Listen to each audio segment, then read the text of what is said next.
911 emergency. Do you need police, fire, ambulance? Just to let you know who I am. Tanya's right there. She's been really good. You have two young, innocent girls, and then you have a psychopath that's tormenting the police. You think I would be stupid enough to leave fingerprints behind when I make a phone call? This guy, he's not just somebody who sort of killed somebody. He's really a sick mind, and he's still out there. I'm the one giving me the chance to try and find me. I'll be cruising around looking for someone else. I'm moving back to Alberta. I'm not going to wait around to be killed. Something has to be done. They have to do something. Because we're losing our kids to these monsters, and he phones the police and he says he's going to do it again. Ambushed, assaulted, and left for dead, 16-year-old Misty Cockerell was attacked by a deranged psychopath on the most unlikely night she could have ever thought of. I was joking around. I was like, oh yeah, it's Friday the 13th. And this guy comes out of the hedges and told us to take our clothes off. When the infamous Abbotsford killer attacked her best friend, Misty didn't hesitate and, with unimaginable courage, almost lost her own life trying to protect her. That's when I'm realizing, I might not live tonight. I'm not going to go down without a fight. The following day, the bedroom community of Abbotsford, British Columbia, was in shock. Police have been informed that a teenage girl with severe brain trauma has been admitted to the hospital. She had what the doctors described to us as at least 3 home run type swings to the head. Between life and death, Misty only had brief moments of clarity, and despite the detectives' efforts to extract information from her, she was mostly concerned by Tanya's safety, unaware that her body had been found a few hours earlier. When she was fighting for her life, I wasn't able to tell her. RCMP Inspector Kevin McLeod was on the scene when they identified Tanya. Her naked body was found floating in the middle of a river, and her chest was badly injured, almost like something bit her. By reaching one of the pathways by the bed of the river, he made another grim discovery. At the entrance to that path, what turned out to be Tanya's clothes had been thrown up in the bushes. Usually, when someone commits a crime, they'll try to distance themselves from it. Often, they'll hide the evidence, cover their tracks, or create an alibi for themselves. But at this crime scene, McLeod was met with the total opposite. My initial thought was this guy wants to be known. He wants people to know what he's done. So while he was waiting for Tanya's autopsy results, McLeod set up a tip line in case anyone from the public had any information. One of the first calls he received caught his attention. And I answered this one call, and this gentleman said that he was the one that had driven Misty to the hospital.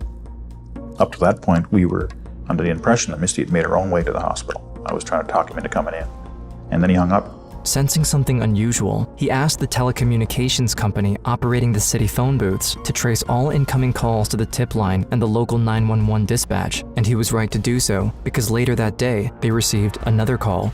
911 emergency. Do you need police, fire, ambulance? Just to let you know who I am. Tanya's right there. She's been really good. With the autopsy results finally in, they were able to confirm that the man on the other end of the line was the killer. The main piece of holdback information that we had was the location of the bite on Tanya's body. And the caller, when he called us, always referred to that area of the bite as his calling card, so to speak. Tracing the call back to a phone booth located beside the city ice rink, the police arrived within minutes. Even if they had no idea what the suspect looked like, they had to at least try to catch him. For the timing of the phone call being made and the time it took to drive to the exit, we feel that the first police responders must have met him as he was driving out. The response was that quick. Unfortunately, it didn't identify him. The following day, Misty woke up. After 4 days on the brink of death, she was finally back to herself, but Tanya was the only person she had on her mind. As soon as I woke up, I started talking about her. I was confused. And then I started talking to Tanya, but she wasn't there. Her mother had to step in. If they wanted her to help with the investigation, she needed to know the whole truth, even if it hurts. I remember my mom sitting down and saying, Tanya didn't make it. And she just looked at me, she goes, what do you mean she didn't make it? She was one of my best friends. And she goes, I didn't save her? I don't know. Together, they watched Tanya's funeral on TV. The ceremony was being held in a church close to the ice rink where the call happened the day prior. We will never hold her in our arms again on this earth, but we'll always hold her close in our hearts until we meet again. During the funeral, the police swarmed the area where the phone call had been made. They tried to check the booth for fingerprints, but their attempts were unsuccessful. We did surveillance in the area, feeling that he may be watching.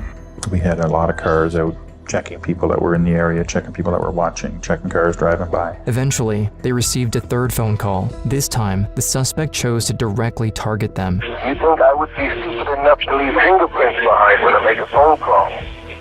And that led us to believe that he was watching us dust the payphone where the 911 call was made. Again, the police showed up within minutes, but the booth was empty, with no prints and no trace of the suspect. In the end, his taunting successfully got on the nerves of lead investigator Rogel, as he had to admit the ineffectiveness of his strategy. I'm the one. You're giving me the chance to try and find me. I'll be cruising around looking for someone else. How can we not be catching this guy yet when he is making himself so available? They needed a change of plan if they ever hoped to catch him before he attacked again, so Inspector McLeod chose to rely on Misty, even though her memories of the events were impaired by the injuries she suffered. We had, of course, released a composite that Misty had assisted in preparing. We had debated about the value of that, given her injuries, but we decided to release that. That generated a lot of tips from the public. At this point in the investigation, the police had 3 viable elements at hand: Misty's fleeting memories, Tanya's bite marks, from which they were able to recover dental prints and a partial DNA sample, and finally, the composite sketch they just released to the public. Following this announcement, multiple calls came in, all pointing toward the same suspect. 3 separate people phoned in identifying this particular individual from this composite drawing. It looked very strong in that particular case that we had the suspect in custody. The man they arrested looked almost exactly like the composite sketch and categorically refused to take part in a lie detector test, raising the investigators' suspicion. And in fact, another sexual assault victim came forward and said, "That looks like the guy that attacked me." Eventually, he agreed to provide a DNA sample. But back in the 90s, DNA testing was a new technology, and they had to wait for 2 months before any results could be handed to them. To the dismay of Inspector McLeod, his superiors thought the case was solved, even before the results came in. And there was a feeling among the managers that the case was over. The guy was in jail. And they would cut back on the resources for this investigation. Unsatisfied, he asked to be left alone for 12 hours with the suspect to interrogate him thoroughly. His conclusion didn't look good. After the 12-hour interview, I was satisfied that he was not responsible for the murder and the attack on Misty and Tanya, and that I knew the guy was still out there. While McLeod continued to investigate, the 2 months eventually came to pass. And he was right. The DNA test came back negative. See you guys later. But Gil noticed something about the situation. The actual culprit never contacted them while they were keeping the wrong suspect in custody. So it appeared like he was prepared to allow whoever this chap was we had in custody to take the rap if that's what was going to happen. Up to that point, the city had prevented McLeod and Gell from releasing the tapes of the killer, fearing that social panic would take over the small community. But they were now totally out of options. Robert Linden, a journalist and radio personality, was present when they first aired the tapes and remembers the media circus that surrounded the release. All of the media from the Lower Mainland and nationally descended on the Fraser Valley for that one defining moment when the tape was released. They have nothing else to go on. And that was really the point of this whole investigation, was that they had nothing else to go on but that voice. I'll be cruising around looking for someone else. City officials were right though. The population's immediate reaction was one of fear and disgust. It was the first time they heard the killer directly threatening them and taunting the police. People were being escorted by security guards to their cars. Everybody traveled in pairs. The community was in terror. I'm not going to wait around to be killed. Canadian media and news outlets soon stormed the city, interviewing Gell, McLeod, and panicked passersby. Something has to be done. They have to do something. Because we're losing our kids to these monsters, and he phones the police and he says he's going to do it again.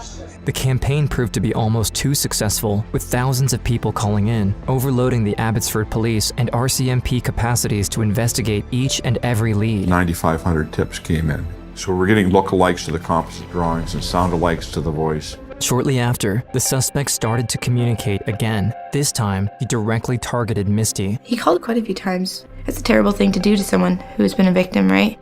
and my family and I were put into witness protection. Gail thought that by securing Misty's family into the witness protection program, she would be spared from future contact with the killer. This seemed to have angered the suspect because, for his next move, he went all out. He took Tanya's gravestone and he defaced it, wrote across her face, why would you do that? Haven't you done enough to her? He called the local radio station and told the host to go look for his car in the parking lot, and there was the headstone slammed against the hood of his car in broad daylight in the middle of the city. And quite amazingly, nobody saw him lift this big 180-pound headstone out of there and put it on the hood of the car. So it was like we were chasing a ghost, eh? This guy's invisible. It seemed like the intense media coverage and the attention he got from the release of the tapes reignited his willingness to communicate with them. Things weren't moving along fast enough for him, so what does he do? The wildest thing possible. But the story had moved up a notch. Now the media was part of the story. Got all the publicity he could possibly hope for as a result of it. But apparently, it still wasn't enough, because after that, not only did he call them again, but he also sent them a letter. 911 emergency. Do you need police fire ambulance? How would you like my present? I told you guys. I'm sorry, sir. I can't hear you, sir. How would you like my present? I told you guys. I'm sorry, I can't hear you. Take care to check.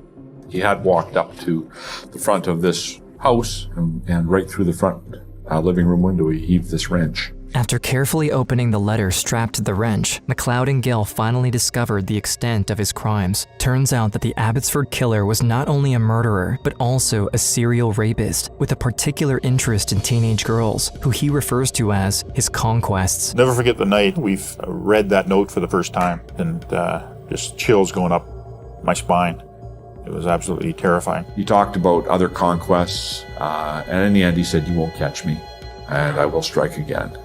Goodbye for now, guys." But finally, the suspect made a mistake. On the piece of tape, holding the wrench and the letter together, the police found a fingerprint. They immediately logged it into the national database. Our whole perception of who we were after changed. We were thinking before it would be somebody that had a record for sexual assault or something like that, a known criminal or some kind of criminal record. And in fact, he did not have a criminal record at all. Later that day, the police received a most unusual call. On the other end of the line is someone claiming to be the mother of the man behind the calls. She phoned our tips line and told one of the tip takers, "Yeah, I think that's my son's voice, and he fishes at the Vedder River, and he went to Tanya Smith's funeral." She knew that. Contrary to the behavior seen in the last major suspect, this man wasn't cooperative at all. He refused to follow them to the station and didn't provide any further information. So I told him if he was innocent, get down there and cooperate. Get down to the police station. If you're guilty, we'll get you. Apparently, the suspect wasn't aware that he left a fingerprint on the letter because it was the only thing he agreed to provide to investigators. He seemed to be confident that he was going to supply his fingerprints, and he was going to walk out after supplying his fingerprints. His lawyer asked that his fingerprints be examined right there, at the station, under the condition that they should be destroyed if a match couldn't be established. Innocent people will proclaim their innocence, loud and long. Guilty guys will run to their lawyer. Generally, not always, but generally. So they did the test in the cell block, right in front of him. Jerry Ennis, a forensic scientist, performed the check. My heart was racing.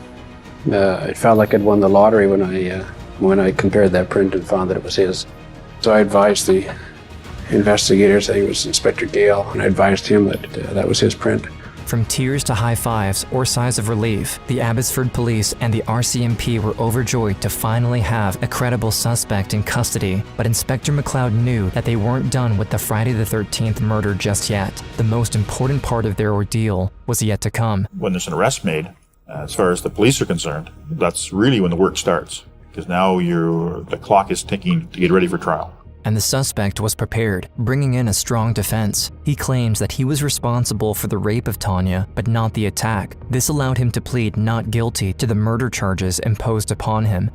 I think what he said on the stand was that he had sex with Tanya. That's consistent with the evidence. But then there's no direct evidence that says that he was the person that threw her in the river and in fact killed her because she drowned. Without any evidence to back the murder charges, the Crown wasn't in a good position, but the prosecutor had a backup. On the last day of the trial, Misty took the stand. After 7 months of rehabilitation, she regained most of her memory and went on to deliver a horrifying testimony starting from the beginning. I was joking around. I was like, oh yeah, it's Friday the 13th. And this guy comes out of the hedges and told us to take our clothes off when he brought out the baseball bat. Paralyzed by fear, Misty took a good look at the man, but couldn't move at all. When I looked at his face, it looked like we weren't going to live through it. As the man started to force himself upon her friend, Misty watched in horror. The look on Tanya's face, she had such big, big eyes, and they just looked completely empty and lost and scared. In the panic of the moment, Misty felt powerless. She could have run away, but couldn't even imagine leaving Tanya behind. The only thing she could do was stare in shock. That's when he's like, stop looking at me, bitch. You're gonna find out what this is like later. Well, now I'm on my knees, on the ground, thinking, now what? As their attacker was undoing his pants, he accidentally dropped his baseball bat. Misty didn't flinch and immediately tried to reverse the situation. I grabbed the bat and I'm angry. And I'm thinking, I'm just gonna hit this guy in the head. I don't care if he dies. But to her surprise, the man didn't move an inch. Instead, he turned around and grabbed the bat from her hands. Afterward, he immediately jumped at her and started beating her ceaselessly. I turned around and I covered my head, and I was screaming for help. And I was like, please, I'm so sorry, I'm so sorry. And I was thinking, this is it. It's over. The moment of truth came when she was asked to identify the man who attacked her and killed Tanya. He was staring at her and smiling and giving that cocky grin. And I thought, you think the judge can't see you? And she just stared right back at him and said, point, and she pointed to him. It can't hurt you now. That was a proud moment.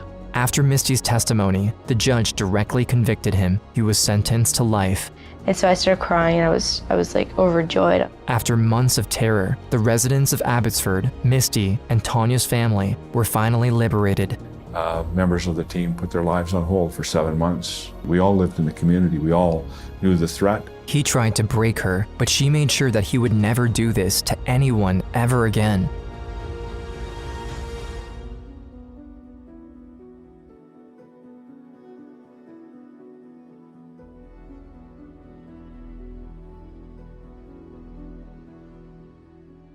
Today, Misty doesn't want to be remembered only as the survivor of the Abbotsford killer. Instead, she became an advocate for victims' rights, speaking up for other survivors and making sure they have access to legal representation and support. I am a mom.